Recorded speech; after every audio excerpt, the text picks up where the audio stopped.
Hi guys, it's me, Indiana Jones. Welcome to my channel. If this is your first time here, please leave a comment below and welcome to this playlist I like to call Christmas All Year Long.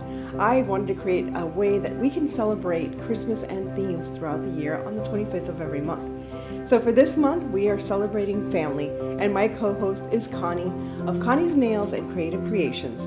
She has been a dear friend, and I was so happy when she wanted to co-host this with me. So again, based on the themes of families, we decided to create some crafts. Now again, it could be Christmas or it could be according to the theme, but let's see what I came up with.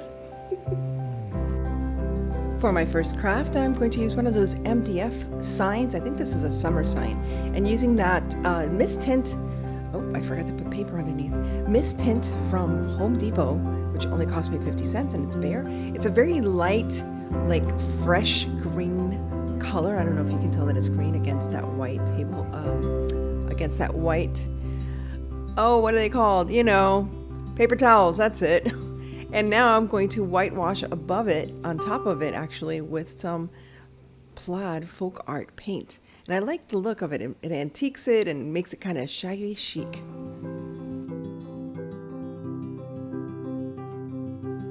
Next, I'm just adding the sticker, which is easy as pie. Look at it right there, family.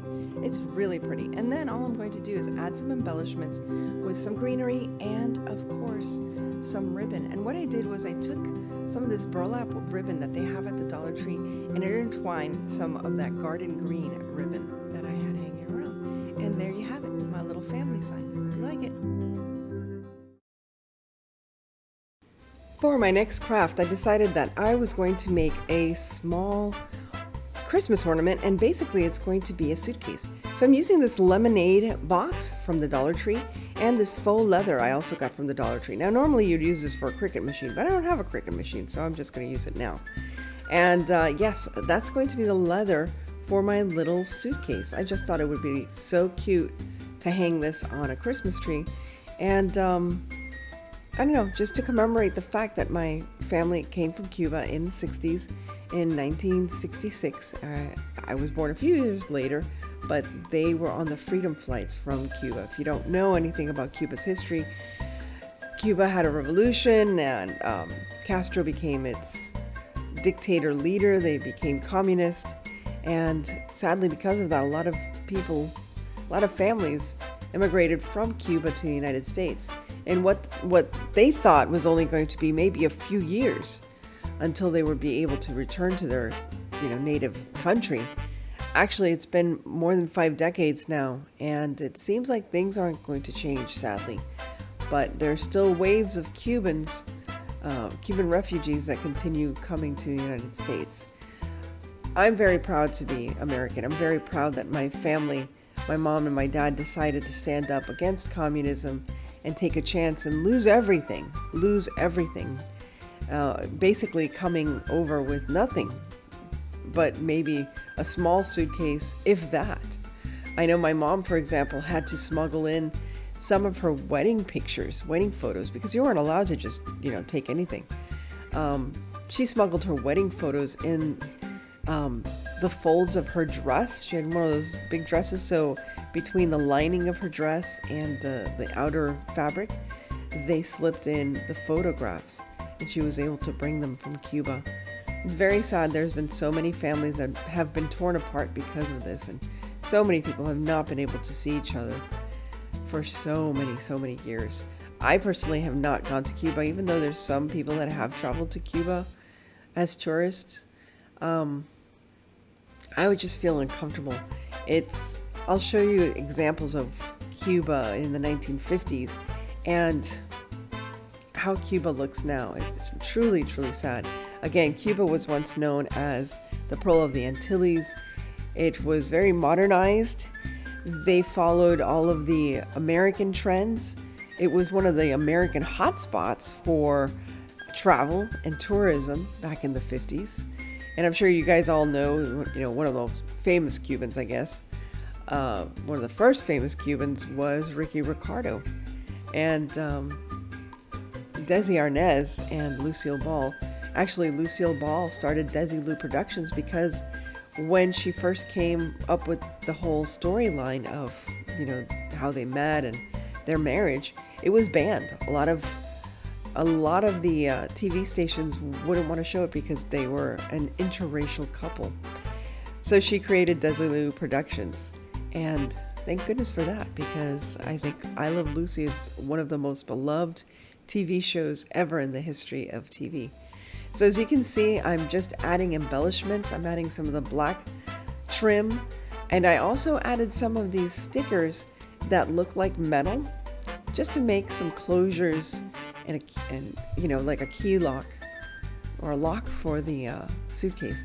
But all in all, I think it came out pretty cute.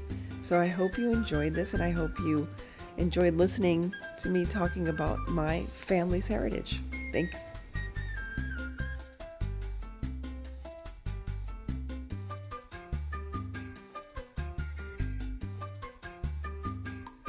Next, I'm going to do another little Christmas ornament to commemorate my heritage, and it's basically using these little K-cups once again. Now, I'm using the white vinyl again from the Dollar Tree, and I'm going to make bongos with these K-cups. I just thought it would be something fun. It makes me remember, you know, Ricky Ricardo, and of course, you know, our music includes bongos a lot. I guess because it's Afro-Cuban, it's called Afro-Cuban, and yeah, salsa and all that stuff.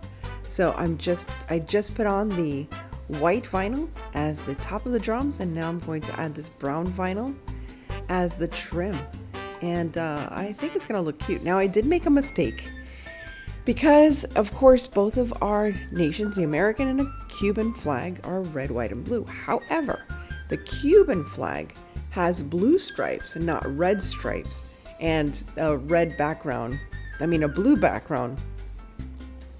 No, a red background and stars. See, I still get confused. And so you'll see that I made a slight mistake in just a moment. But it's not a big deal. Anyway, I'm so glad that I'm able to share a little bit of my Cuban heritage and my family. My mom and my grandmother and my father, my grandfather, it was very tough for them coming from Cuba, and especially to New York City. But they made it. I mean, they're so proud to be part of this country. They always talk about that, how this is a country of opportunity, and how grateful they are to this nation for adopting them and allowing them to thrive here, where they would probably be, or we would probably be in poverty, as you saw from the video that I showed earlier.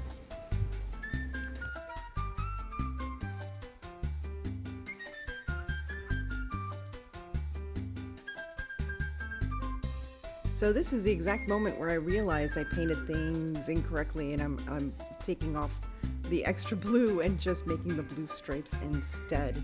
So I was able to fix that pretty easily, and there is our little finished bongo set. I hope you like it. I hope you make your own for Christmas.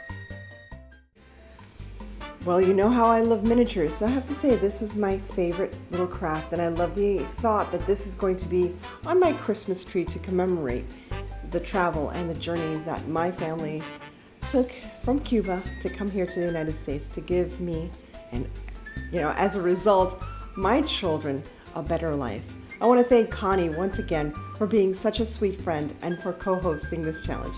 I hope you can join us next month on the 25th when we continue to celebrate Christmas throughout the year. And I hope you like, share, and subscribe. But most importantly, please stay safe, be kind. God bless each and every one of you. And remember to live the adventure.